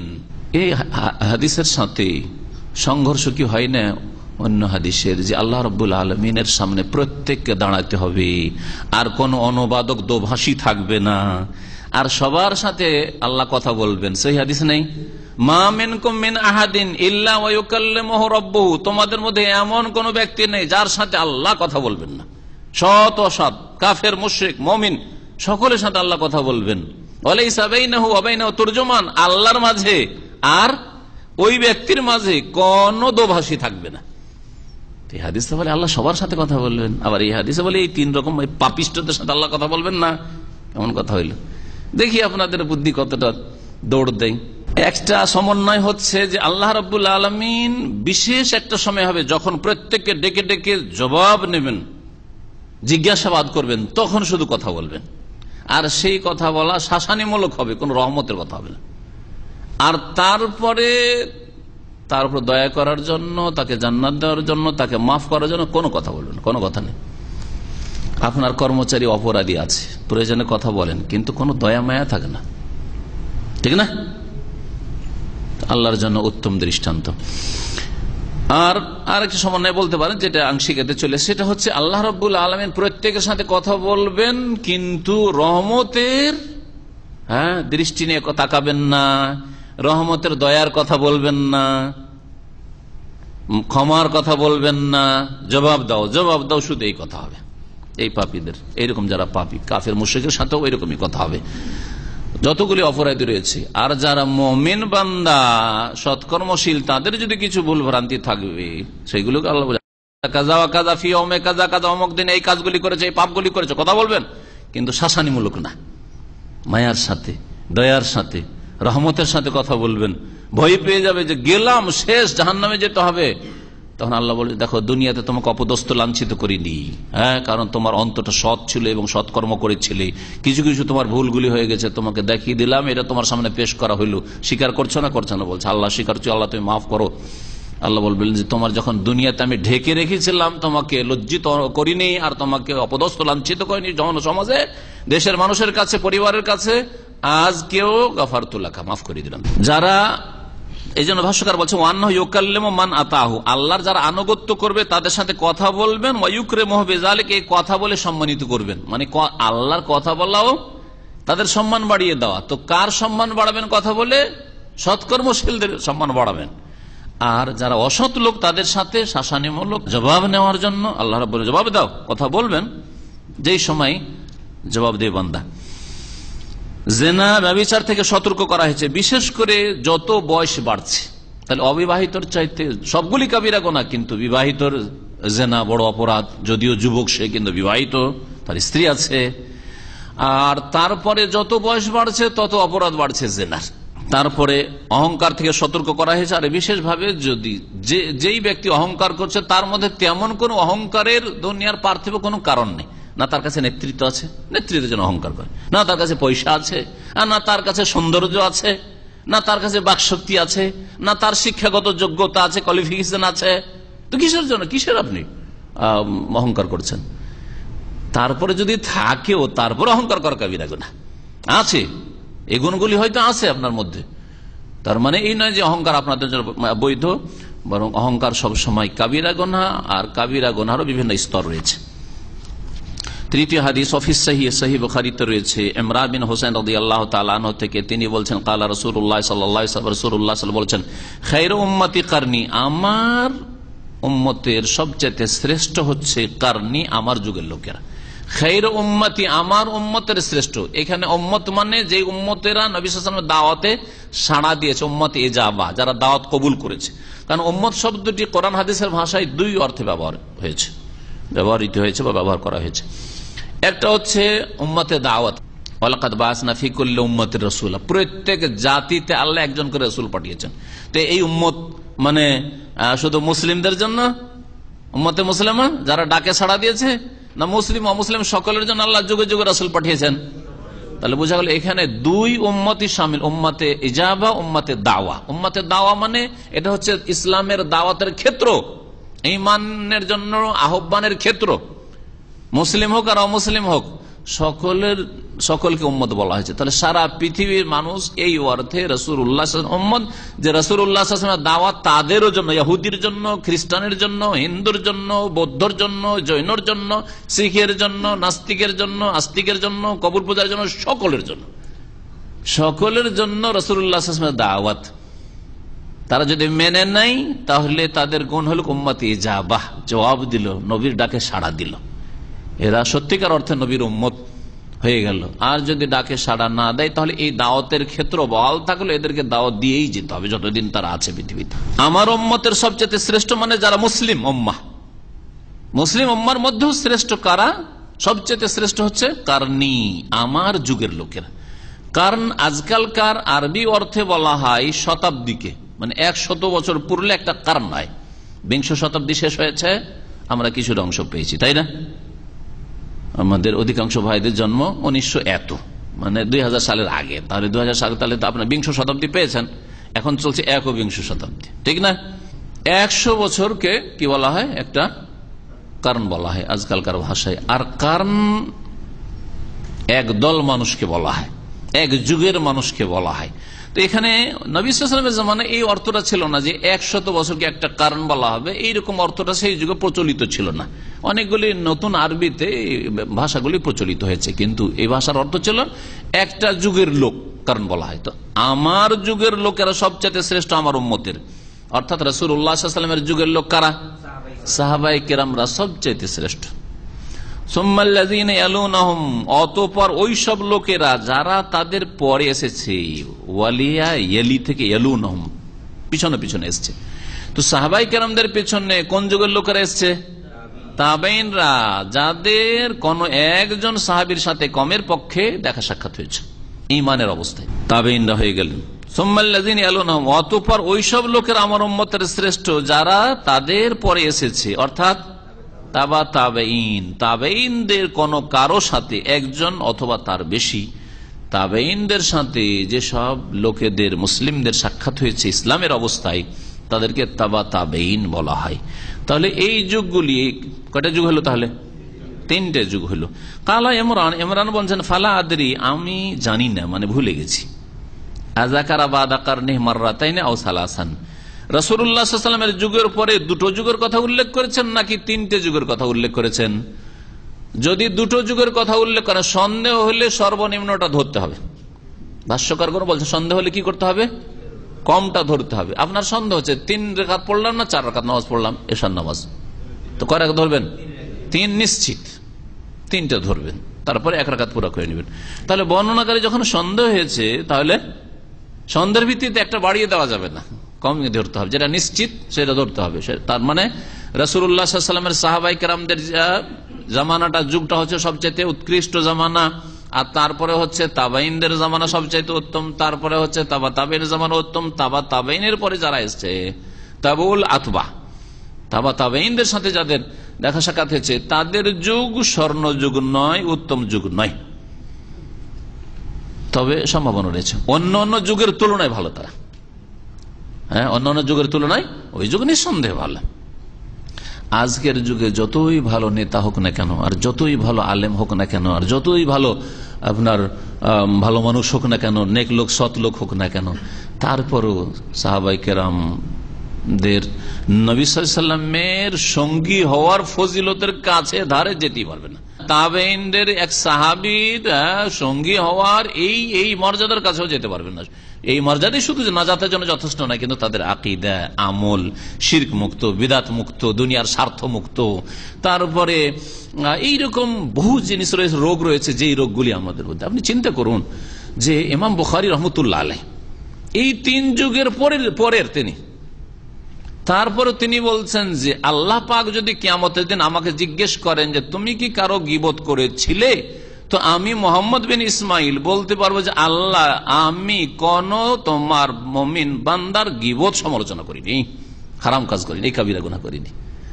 আজকে যে কোনো সাধারণ মুসলিম তো দূরের কথা, পরেজগার মুসলিমকে জিজ্ঞেস করেন, আলেম মুসলিমকে জিজ্ঞেস করেন, হাফেজ কারিকে জিজ্ঞেস করেন, তুমি বলতে পারবে যে সারা জীবনে অবৈধ গীবত করনি? বলতে পারবে, ঠিক কিনা? দুনিয়ার স্বার্থ, আখিরাত মুখী হওয়া, জহুদ, তাকওয়া, ওয়ারা, সন্দেহের ঊর্ধ্বে থাকবো, এই গুণগুলি যে পুরো দমে ওই যুগে ছিল, আজকে কোথায়? একটু দুনিয়ার স্বার্থে মনোমালিন্য, দুনিয়ার স্বার্থে একটু আঘাত লাগলেই অন্তরে এমন হয়ে ফাটল ধরেছে, আর মিলতে চান না। দিনেরও যদি কাজ করেন তো দুনিয়ার একটা টার্গেট ওখানে থাকছে। কোথায় এখলাস? তাদের এখলাস কোথায় আর আমাদের কোথায়? কোথায় আমরা? কালা ইমরান, ইমরান বলছেন যে ফালাদির, আমি জানি না যাকার বাদা কারণে নবী সাল্লাল্লাহু আলাইহি ওয়াসাল্লামের যুগের পরে দুটো যুগের কথা উল্লেখ করেছেন, অথবা তিনটা যুগের কথা। সুম্মা ইন্না বাদাকুম, তারপরে তোমাদের পরে, মানে তাবা তাবেঈনদের পরে এমন একটা জাতি আসবে, কওমান ইয়াশহাদুন, তারা দ্রুত সাক্ষী দেবে, সাক্ষী না চাইলেও সাক্ষী দেবে, সাক্ষী দিতে আসবে। ওয়ালা ইউস্তাশহাদুন, অথচ তাদের কাছে সাক্ষী তলব করা হবে না। বলা হয়নি চলেন তো ভাই আমার এই কেসটাতে সাক্ষী দেন, তো আমি সাক্ষী দেব। আমাদের যে এই আদালতে কেসটা চলছে, বলা হয়নি যে কে তোমরা সাক্ষী আছো এই অপরাধের বিরুদ্ধে, এসো সাক্ষী দাও। না সরকার বলেছে, না যারা বাদী তারা বলেছে, কিন্তু নিজে থেকে বলছে হিরো হওয়ার জন্য। আমি জানি যে হচ্ছে অপরাধী, এ হচ্ছে যুদ্ধ অপরাধী, এ হচ্ছে অমুক অপরাধী, এ হচ্ছে তমুক অপরাধী, এই হচ্ছে এই কেসের সাথে, খুনের সাথে জড়িত, এ হচ্ছে ভাড়ার সাথে জড়িত, এ হচ্ছে চুরির সাথে জড়িত। আজকাল এগুলো অহরহ ব্যাপার। জমি জায়গার জন্য কিছু পয়সা দিয়ে দেন, সাক্ষী নিয়ে নেন, এই জমিটা আমার, এতদিন ধরে খাচ্ছে, সাক্ষী দেওয়ার জন্য প্রস্তুত। এমন জাতি আসবে, ইয়াশহাদুন, তারা সাক্ষ্য প্রদান করবে, ওয়ালা ইউস্তাশহাদুন, অথচ তাদের কাছে সাক্ষী তলব করা হবে না, সাক্ষী চাওয়া হবে না। ওয়ায়াখুনুন, আর তারা বিশ্বাসঘাতকতা করবে, খেয়ানত করবে, বেঈমানি করবে। ওয়ালা ইউতামানুন, আর তাদেরকে কখনো বিশ্বস্ত মনে করা হবে না, মোটে বিশ্বস্ত নাই, অহরহ তারা খেয়ানত করবে, বিশ্বাসঘাতকতা করবে। ওয়ায়ানজুরুনা, আর তারা মান্যত করতে থাকবে, যখন তখন একটি কিছু হইলে, বালা মুসিবত হইলে, আল্লাহ যদি আমার ছেলেটাকে ভালো করে দেয় তাহলে 3টা রোজা রাখো, আল্লাহ যদি করে দেয় তো এই 100 টাকা দান করো, যখন তখন মান্যত করে। অথচ মান্যত দিয়ে তকদিরের কোনো পরিবর্তন আসে না। সাদকা করেন আর মান্যত করে আবার পুরা করবে না, ভুলে যাবে। ওয়ালা ইউফুন, আর মান্যত পুরা করবে না, অথচ মান্যত করে নিল মানে নিজের উপর ফরজ করে নিল, তার জন্য ফরজ হয়ে গেল আদায় করা, যদি কাজটি বৈধ হয়। তাহলে আল্লাহ যদি আমাকে বিদেশে পাঠিয়ে দেয় তাহলে আমি আমার গ্রামবাসীকে খাওয়াবো। আরে গ্রামবাসীকে খাওয়ানো আপনার ফরজও ছিল না, সুন্নাতও ছিল না, নিজের উপর ফরজ করে ফেললেন। আর তারপরে চলে আসবে বলছে এত টাকা লাগবে, হ্যাঁ 25-50 হাজার টাকা খরচ হবে, না দরকার নেই। এগুলো হচ্ছে কিয়ামতের লক্ষণ। এইরকম সব বেঈমান লোক তৈরি হবে সাহাবা কেরাম, তাবেইন, তাবা তাবেইনের পরে। ওয়ায়াযহারু ফীহিমুস সামান বা সামান, সেমান, ওয়ায়াযহারু ফীহিম আস-সামান, সেমানুন সুমনাতুন, মানে হচ্ছে মোটা হওয়া, মোটা হওয়া। আর তাদের মাঝে মোটা হওয়া প্রকাশ পাবে, তার মানে তাদের শরীর মোটা হওয়া শুরু হবে। নবী করিম সাল্লাল্লাহু আলাইহি ওয়াসাল্লামের জামানায়, সাহাবায়ে কেরামদের জামানায়, তাবেইন, তাবা তাবেইনদের জামানায় মোটা লোকের সংখ্যা ছিলই নাই বলে চলে। শুকনো রুটি খেত, জবের রুটি, গমের রুটি, তাও তা চালনাতে চেলেও খেত না। তাহলে তাতে কি করে মোটা হবে? কি করে চর্বি ধরবে, কোলেস্ট্রল ধরবে? আর আজকাল কোলেস্ট্রল মুক্ত, চর্বি মুক্ত লোক পাওয়াই মুশকিল, হ্যাংলা পাতলা লোক পাওয়াই মুশকিল। এই হাদিসের বাস্তবায়ন হয়েছে না হয়নি? নবী সাল্লাল্লাহু আলাইহি ওয়াসাল্লাম ভবিষ্যৎবাণী, কিন্তু নবী সাল্লাল্লাহু আলাইহি ওয়াসাল্লামের ভবিষ্যৎবাণী। আচ্ছা, আপনাদের একটা মাসলা জিজ্ঞেস করছি, এটা একটা কিয়ামতের আলামত। কিয়ামতের যেগুলি লক্ষণ রয়েছে, নিদর্শন রয়েছে, সেগুলি সবগুলি না জায়েজ, না কিছু জায়েজও আছে? রাসূলুল্লাহ সাল্লাল্লাহু আলাইহি ওয়াসাল্লামের শেষ রাসূল চলে আসা, রিসালাত, এটা কিয়ামতের। ধন সম্পদ, পয়সার প্রাচুর্য, ধন সম্পদ বেড়ে যাওয়া। আমরা ছোট কালে যখন ছিলাম, স্কুলে যেতাম, 10টা পয়সা পেতাম না, একটা জলসায় যাব। আমার নিজের গল্প আছে, নানিকে ধরলাম, 1টা টাকা নেব ওর কাছে, সকাল থেকে সন্ধ্যা পর্যন্ত খোসামুদ করলাম, খোসামুদ বুঝেন, মালিশ করলাম, 1টা টাকা বের করতে পারলাম না। আর এখন বাচ্চাদের ডেলি নাস্তা করি আর খালি পেটে, আমরা আমাদের পড়ার জীবনটা বাসি পেটে মাদ্রাসা গিয়েছি, এসছি 10টা 11টা যাই বাজুক, আসার পরে খাওয়া দাও, ঠিক কিনা? নাস্তা পানি। আজকে নাস্তা করিয়ে দিয়ে আবার 2-4-5 রিয়েল ধরিয়ে দেওয়া হচ্ছে, চিন্তা করেন আপনি, সুবহানাল্লাহ। অনেকে 3 বার খেতে পেত না, 2 বার কোন রকম করে খেত, 2 বার অনেকে পেত না। আজকাল অধিকাংশ লোক 5 বার খায়, ওর বেশিও আছে, যখন তখন খায়, যখন তখন। আচ্ছা, কিয়ামতের কিছু লক্ষণ আছে জায়েজ, যেমন আরব দেশ সবুজ হয়ে যাবে বাংলাদেশের মতো, বৃষ্টি বেশি শুরু হয়ে গেছে, কিন্তু বিল্ডিং হবে, সেটা প্রশংসিত না। দেখো, শুধু পাকা পাকা বিল্ডিং করা প্রশংসিত না, এটা এত প্রশংসিত না আর না যাইজও না। তা নিয়ে অহংকার করবে, এটা নিষিদ্ধ, প্রতিযোগিতা কম্পিটিশন করে অহংকার করবে। আচ্ছা, মোটা হওয়া, মোটা যেই ব্যক্তি হলে তো সৃষ্টিগত বিষয়। নবী করিম সাল্লাল্লাহু আলাইহি ওয়াসাল্লাম বললেন যে ওরা এরকম খেয়ানতকারী হবে, মান্নত পুরা করবে না, এই হবে সে হবে, সাক্ষী দিবে, মিথ্যা সাক্ষী দেবে, এগুলো তো আরাম কাজ। কিন্তু মোটা হওয়াটা আপনার দোষ কি? আপনি মোটা হচ্ছেন তো, একজন লোক এমনি মোটা হয়ে চলে যাচ্ছে, বেচারা খায় না, ভাতও খায় না ভালো করে, তারপর মোটা হয়ে চলে যাচ্ছে, তোর দোষটা কি? হ্যাঁ, তাহলে এখানে তো নিন্দা করা হয়েছে যে এই সব লোকেরা এইরকম হবে, এইরকম হবে, এইরকম, তো নিন্দা তো করা, এই হাদিসটাই নিন্দা। তাহলে মোটা হওয়া কি নিন্দনীয়? সওয়াল, প্রশ্ন, মোটা হওয়া নিন্দনীয়, আপত্তিকর, বর্জনীয়? কিন্তু আপনার ক্ষমতা নেই, মোটা এমনি হয়ে চলে যাচ্ছেন, করবেনটা কি? সুবহানাল্লাহ, কিয়ামতের আলামত শুরু হয়ে গেছে। এই ক্ষেত্রে শোনেন, যদি কেউ, আর অধিকাংশ লোক বেশি বেশি খাওয়া আর ধন সম্পদের প্রাচুর্য আর বেশি বেশি নিদ্রা, তাহাজ্জুদ পড়বেন না, ঘুমায় কত ঘন্টা? 8 থেকে 12 ঘন্টা ঘুমায়, কাজ কাম নেই, আবার ফজর পর ঘুমিয়েছে, জোহরে উঠলো, যদি নামাজি হয়, আর না হলে আসর পর্যন্ত ঘুমাচ্ছে। রোজা রমজানের দিনে যাদের ডিউটি নেই, সকালে ঘুমায়, আসর পর্যন্ত ঘুমাইতে থাকে, নামাজি হলে জোহরে উঠে নামাজটা পড়ে ধাই করে আবার শুইল, কোরআন নিয়ে বসার তৌফিক হয় না। বেশি ঘুমালে শরীর মোটা হয়। এসিতে থাকবো, হ্যাঁ, আরে এসি চলবে, তারপরে এসি ছাড়া একটু চলে না, এসিতে থাকবেন, আর ঘুমও গভীর আসে, লম্বা ঘুম আসে, আর খাওয়া দাওয়া ওই রকমই। এইসব যেগুলি হচ্ছে মোটা হওয়ার কারণ, সেগুলি যদি আপনি গ্রহণ করতে, সেগুলিতে আগ্রহী হন, তাহলে আপত্তিকর। এর বিপরীত না, যথাসাধ্য মোটা না হইলে ভালো। খাওয়ার পেটকে 3 ভাগ করে খাবো, প্রয়োজন হেঁটে গেলে বেশি নাকি? আরে মসজিদে নামাজ পড়তে হেঁটে যদি আপনি 5 মিনিট হেঁটে যান, 7 মিনিট হেঁটে যান, তো বেশি নাকি? কদমে কদমে নাকি? তা না করে 5 ওয়াক্ত নামাজ পড়ে তাও গাড়ি স্টার্ট। তাহলে মোটা হইতে চান কি চান না? আপনি হতে চান। 5 থেকে 6 ঘন্টা ঘুম যথেষ্ট। রাত্রে 2 ঘন্টা 1 ঘন্টা তাহাজ্জুদ পড়তে পারেন না, উঠবেন না আপনি, তাহাজ্জুদ পড়বেন না আপনি। রোজা রাখবেন না, ওই রমজানে যে রোজা রেখেছেন, আবার রমজান আসলে, আল্লাহ যদি বাঁচিয়ে রাখে, রমজান আসলে রোজা রাখবেন, মোটা হবেন আপনি। দিনে 5 বার 7 বার খাবেন আপনি, বেশি বেশি খাওয়া মোটা হওয়ার কারণ, বেশি পরিমাণ খাবেন আর বারবার করে খাবেন ইত্যাদি। যদি এইরকম মোটা হওয়ার কারণগুলি তার মধ্যে থাকে, তাহলে ওই ব্যক্তি নিন্দনীয়, আর ওর এই কাজটি নিন্দনীয়, এই হাদিসের আওতাভুক্ত। আর অনিচ্ছাকৃত যদি মোটা হয় সৃষ্টিগত ভাবে, তাহলে নিন্দনীয় নয়। এক কথা, ইচ্ছা করে যদি মোটা হয় আর মোটা হওয়ার কারণগুলি পয়দা করে নিজের মধ্যে, তাহলে অবশ্যই সেই ব্যক্তি ভালো লোক নয়। আর যদি অনিচ্ছাকৃত, সৃষ্টিগত ভাবে তার কোনো ক্ষমতা নেই, মোটা হতে চাই না, বাঁচার চেষ্টা করছে, তারপর মোটা হয়ে যাচ্ছে, তাহলে এটা আল্লাহর পক্ষ থেকে করার কিছু নেই। যেমন কারো সুন্দর হওয়া, কারো খাটো হওয়া, কারো লম্বা হওয়া, ইত্যাদি ইত্যাদি। এই হাদিসে জানতে পারলাম যে নবী করিম সাল্লাল্লাহু আলাইহি ওয়াসাল্লামের যুগ থেকে শুরু করে 3টা যুগ হচ্ছে স্বর্ণ যুগ বা 4টি যুগ হইতে পারে, সাহাবায়ে কেরাম, তাবেঈন, তাবা তাবেঈনদের যুগ বিশেষ করে। তারপরে সাক্ষী যদি কেউ না চায়, তো বিনা কাজে সাক্ষী দিতে যাবেন না। তবে যদি দেখা যায় যে এই লোকটার মারামারি হচ্ছিল, বা এই লোকটার যে পকেট থেকে ডাকাতি হচ্ছিল, সেই সময় আমি দেখেছি, লোকে চিনি, আর এ কিন্তু আমাকে দেখেনি যে আমি দেখছি ডাকাতি হচ্ছে, কেস গেছে, পুলিশ কেস অথবা আদালতে কেস গেছে, এখন সাক্ষী চাইছে, সাক্ষী না দিতে পারলে ও চোর বা ডাকাত বা পকেট মার সাব্যস্ত করা যাবে না। তাহলে এই ক্ষেত্রে যদি আপনার কাছে নাও চায়, কারণ জানে না তো যে এই সাক্ষী দিতে পারবে, জানলেন না যে ডাকতো আপনাকে যে ভাই সাক্ষী দেন একটু, জানে না, আর আপনি জানছেন এই ঘটনা আপনি দেখেছেন, তাহলে আপনার জন্য এখানে সাক্ষী না চাইলেও সাক্ষী দেওয়া ফরজ। তাহলে ক্ষেত্র বিশেষে সাক্ষী না চাইলেও সাক্ষী দেওয়া ফরজ। আর যখন না, অনেকে ছিল সাক্ষী দেওয়ার মতো, আমাকে গিয়ে সাক্ষী দিতে হবে কেন? জরুরি নয়। যদি সাক্ষী না পাই আর প্রয়োজন হয় ডাকে, তাহলে ঠিক আছে। যারা বিশেষ করে মিথ্যা সাক্ষী দেওয়ায় দুঃসাহসী, অথবা যখন তখন এইরকম নিজে সাক্ষী হতে চায় যে কোনো কেসের ক্ষেত্রে বা ঘটনার ক্ষেত্রে, এটা হচ্ছে আপত্তিকর। তারপরে মান্যতের ক্ষেত্রে অবহেলা করা, মান্যত করিয়েন না, আর করলে পুরা করা ফরজ।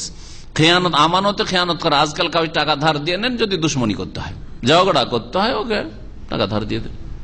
ঝগড়া করতে হয় তাহলে শেয়ারে পার্টনারশিপে ব্যবসা করেন, শেয়ারে ব্যবসা করেন, ঝগড়া করতে যদি করতে হয় তো। তারপরে আখিরাত বিমুখ, আখিরাত সম্পর্কে চিন্তা নেই, ইবাদত বন্দেগীতে মেহনত পরিশ্রম নেই। গোটা রমজান চলে যাচ্ছে, সুবহানাল্লাহ, সারাদিন ঘুমাচ্ছে, হ্যাঁ, রাত্রে জেগে থাকলেও বন্ধু বান্ধবের কাছে ঘুরে বেড়াচ্ছে, না কোরআন খতম, না কোরআনের তরজমা তাফসীর পড়লো, না ইবাদত বন্দি করলো, হ্যাঁ ইবাদত বন্দি করবে না। তো এইরকম যারা, তার বেশি বেশি খাবে আর বেশি বেশি ঘুমাবে, এটা নিন্দনীয় অবশ্য। আর এইভাবে যদি শরীর মোটা হয়ে যায় তাহলে অবশ্যই নিন্দনীয়। নবী করিম সাল্লাল্লাহু আলাইহি সাল্লামের মুজিজা এতে রয়েছে যে হাইসু আখবারা বিশাই ক্বাবলা উকুহি, এইসব জিনিসের বাস্তবায়নের ঘটার 1400 বছর আগেই বলে দিয়েছেন। অনেক কিছু এখন ঘটছে, এমনও ভবিষ্যৎবাণী নবী করিম সাল্লাল্লাহু আলাইহি ওয়াসাল্লামের রয়েছে যে এখনো ঘটেনি, ঘটবে। তাহলে এগুলি নবী করিম সাল্লাল্লাহু আলাইহি সাল্লামের নবী হওয়ার, রাসূল হওয়ার মুজিজা, অলৌকিক দলিল প্রমাণ আল্লাহর পক্ষ থেকে, যা দিয়ে আল্লাহ রাব্বুল আলামিন শক্তিশালী করেছেন নবী করিম সাল্লাল্লাহু আলাইহি সাল্লামকে, তার নবুয়ত রিসালাত। এইরকমই অর্থের 4 নম্বর হাদিসটি, তাতে রয়েছে আব্দুল্লাহ বিন মাসউদ রাদিয়াল্লাহু তাআলা আনহু থেকে বর্ণিত। আগেরটি ছিল ইমরান বিন হুসাইন থেকে। সেই হাদিস রয়েছে নবী সাল্লাল্লাহু আলাইহি ওয়াসাল্লাম, নবী সাল্লাল্লাহু বলেছেন, খায়রুন নাসি কারনি, সবচেয়ে উত্তম লোক হচ্ছে আমার যুগের লোকেরা, সুম্মাল্লাযিনা ইয়ালুনহুম, তারপরে ওইসব লোকেরা যারা তাদের পরে আসবে, মানে তাবেঈন, সুম্মাল্লাযিনা ইয়ালুনহুম, তারপরে ওইসব লোকেরা যারা তাদের পরে আসবে, তাবা তাবেঈন, সুম্মা ইয়াজিউ কওমুন, তারপরে এমন এক জাতি আসবে, তাসবিকু শাহাদাতু আহাদিহিম ইয়ামিনাহু, তাদের সাক্ষী কসম খেয়ে ছড়িয়ে যাবে, তাদের সাক্ষী তাদের শপথের আগে চলে যাবে। মানে কি যে করবে দিশা পায় না, সাক্ষী দিবে নাকি কসম করবে, কখনো আগেই কসম করে ফেলবে, ওর কাছে কসম চাওয়া হয়নি, আর কখনো আগেই সাক্ষী দিয়ে ফেলবে অথচ সাক্ষী চাওয়া হয়নি, এইরকম দুঃসাহসী। ওয়ামিনহু শাহাদাতু, আর কখনো কখনো তার শপথ তার সাক্ষীকে ছড়িয়ে যাবে, সাক্ষীর আগে সে কসম খেয়ে ফেলবে। কালা ইব্রাহিম, ইমাম ইব্রাহিম নাখঈ রহমতুল্লাহি আলাইহি তিনি বলছেন, প্রখ্যাত তাবেঈ, তিনি বলছেন ইমাম আবু হানিফার ওস্তাদের ওস্তাদ, তিনি বলছেন, কানু ইয়াদরিবুনা আলা শাহাদা, কুফায় থাকতেন তিনি, ওয়াল আহদে ওয়া নাহনু সিগার, আমরা যখন ছোটবেলায় ছিলাম তখন তাবেঈনরা, হ্যাঁ, আমাদের মুরব্বীরা, বাপ মায়েরা বা আমাদের ওস্তাদরা আমাদেরকে মারতেন, বেত্রাঘাত করতেন, মার দিতেন, কিসের জন্য? আলা শাহাদা, সাক্ষীর ওপর, বেশি বেশি সাক্ষী দিলে, ওয়াল আহাদে, আর কোন চুক্তি করার ওপর, ওয়াদা করার ওপর, ওয়াদা করেছি আর ওয়াদা ভঙ্গ করবি, ওয়াদা কেন করবি, তুই পুরা করতে পারবি? যখন তখন ওয়াদা করে ফেললেন, দেব, করব, আর দিলেন না, করলেন না। এগুলির ওপর ছেলে মেয়েদের দিতেন যে বেশি বেশি সাক্ষী দিতে যেও না, আর বেশি বেশি তোমরা কারো সাথে ওয়াদা প্রতিশ্রুতি করিও না, কারণ এগুলি করবে, ওয়াদা করে ওয়াদা ভঙ্গ করবে, আর সাক্ষী দিতে যাবে, সাক্ষী দিতে গিয়ে নয়কে ছই করবে, মিথ্যা বলবে, মিথ্যার সংমিশ্রণ ঘটাবে। এই জন্য ছেলে মেয়েদেরকে তরবিয়ত করতেন, বা ওস্তাদেরা ছাত্রদেরকে তরবিয়ত করতেন। এর দ্বারা বোঝা গেল যে ভালো কাজের জন্য ছেলে মেয়েদেরকে তরবিয়ত করা, প্রশিক্ষণ দিতে গিয়ে তাদের মারধর করা শর্ত সাপেক্ষ জায়েজ রয়েছে। দলিল, বাচ্চাদেরকে, ছেলেদেরকে মারতে পারবেন, ছেলে মেয়েদেরকে নবী করিম সাল্লাল্লাহু আলাইহি ওয়াসাল্লাম বলেছেন যে তোমাদের ছেলে মেয়েদেরকে মুরু আবনাআকুম বা আওলাদাকুম বিসসালাতি ইযা বালাগু 7 সিনিন, 7 বছর বয়স হলে তোমাদের ছেলে মেয়েদেরকে কি করো? নামাজের নির্দেশ দাও। ওয়াজরিবুম আলাইহা, আর নামাজের জন্য তাদেরকে মারধর করো, প্রয়োজন হলে মারো। কখন? ইযা বালাগু 10 সিনিন বা হুম আবনাউ 10 সিনিন, দুই রকম হাদিস রয়েছে। যখন তারা 10 বছরের হবে, 10 বছর হয়ে গেছে আর নামাজ পড়ছে, কেন মারবেন আপনি? মারতে হবে এই কথা বলা হয়নি। যদি প্রয়োজন হয়, 10 বছর হয়ে গেছে, তারপর দুষ্টামি করছে, নামাজ পড়তে গেলে কোথায় লুকিয়ে যায়, নামাজ পড়তে যেতে চাই না, নামাজ পড়তে নিয়ে যাবেন, চাপ সৃষ্টি করে নিয়ে যাবেন, মারবেন। যদি না যায় তাহলে তা মারার প্রমাণ এই হাদিসে বৈধতা পাওয়া গেল। ছেলে মেয়েদের মারার ক্ষেত্রে ওলামারা কিছু শর্ত লাগিয়েছেন। এই হাদিসগুলি থেকে যা জানলাম সেগুলির একটি হচ্ছে আন্নাল কুরুন আল মুফাদ্দালা সালাসাত, স্বর্ণযুগ হচ্ছে 3টি, আর তারা হচ্ছে এই উম্মতের শ্রেষ্ঠ লোক। আর সাক্ষী আর কসমের ক্ষেত্রে তাড়াহুড়া করা নিন্দনীয়। নবী করিম সাল্লাল্লাহু আলাইহি ওয়াসাল্লামের এগুলোতে ভবিষ্যৎবাণী রয়েছে। সালাফে সালেহিনরা ছেলে মেয়েদের তরবিয়ত দিতেন, প্রশিক্ষণ দিতেন, ইসলামিক আদব কায়দা শিখাতেন। এই বিষয়গুলি জানলাম। এছাড়াও যে বিষয়গুলি হাদিসে এসেছিল সেগুলি আপনাদের সামনে আলোচনা মোটামুটি করা হইলো।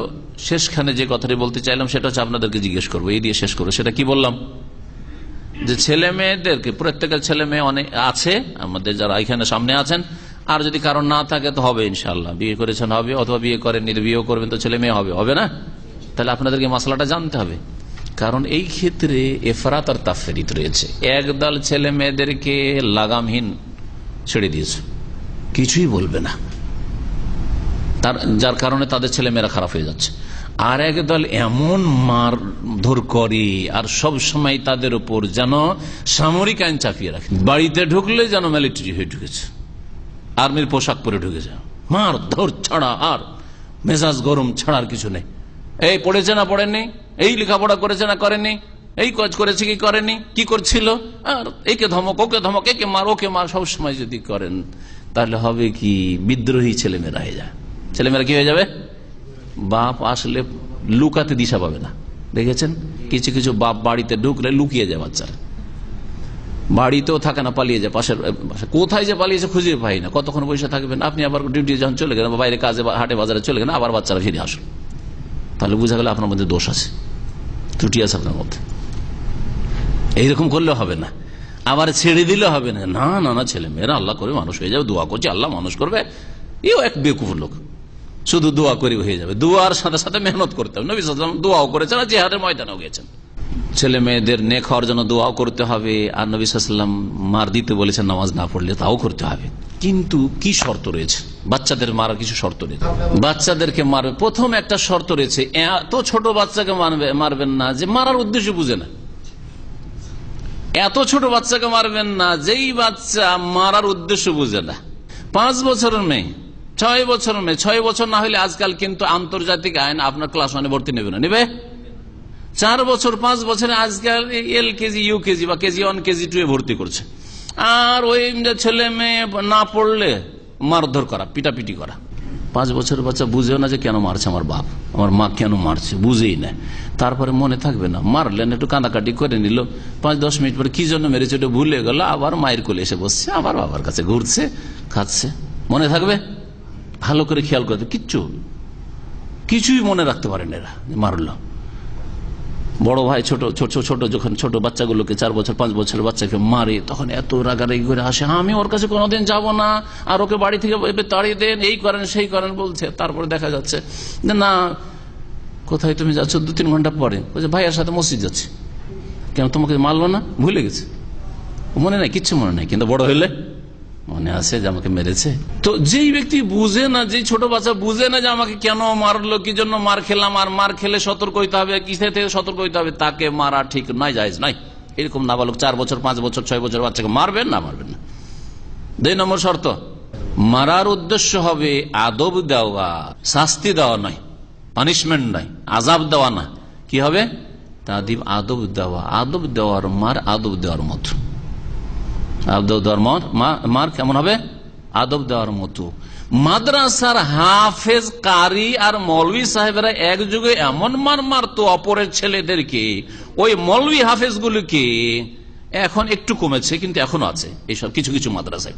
এই মার তাকে যদি জিজ্ঞেস করা হয়, আল্লাহর কসম করে বলো, তোমার নিজের ছেলেকে মারতে পারবে এরকম? তোমার নিজের মেয়েকে মারতে পারবে? ওই বেকুফ মৌলভী, বেকুফ হুজুর, বেকুফ হাফেজ কখনো মারতে পারবে নিজের ছেলে মেয়েকে, কিন্তু অপরের ছেলে মেয়েকে এভাবে মারে, গরু ছাগলের মতো মারে, চিৎকার করছে, পড়াশোনাতে পারেনি সেজন্য এমন মার দিয়ে চিৎকার করছে, পিটিয়ে চলে যাচ্ছে। হারাম এরকম মার দাও। যদিও সে ছেলে 12 বছর হোক, 14 বছর হোক, মারা যায় না, এরকম মারতে হবে যাতে সতর্ক করার জন্য যে একে মেরে ঠিক করা যায় কি না। দেখা যায় যে না, মেরে হচ্ছে এই ছেলেকে ঠিক করা যাবে না, এর মগজ নেই, স্মৃতিশক্তি নেই, দুর্বল, তোকে মেরে লাভটা কি? প্রতিদিন গরু ছাগলের মতো মারছে মাদ্রাসা, এরকম দেখা গেছে।